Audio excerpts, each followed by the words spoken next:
Jamaa aliiba shilingi 1000 kutoka kwa duka. Jamaa aliiba shilingi ngapi kutoka kwa duka? 1000. Kisha akanunua vitu ambavyo vilikuwa vya shilingi 700 kwa hilo duka. Akanunua vitu vya shilingi ngapi? 700. Kwa hilo duka. Kisha akapatiwa shilingi 300 kama change. Akapatiwa pesa ngapi kama change? 300. Sasa swali ni je, ni pesa ngapi ambaye mhudumu wa duka alipoteza? Hey, come look at this.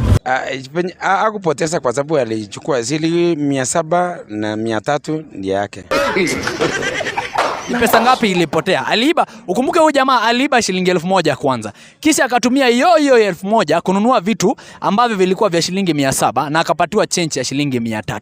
Swali ni alipoteza pesa ngapi mhudumu wa duka? Hakupoteza. Na si aliiba kwanza kisha akanunua. Hakuna kuiba.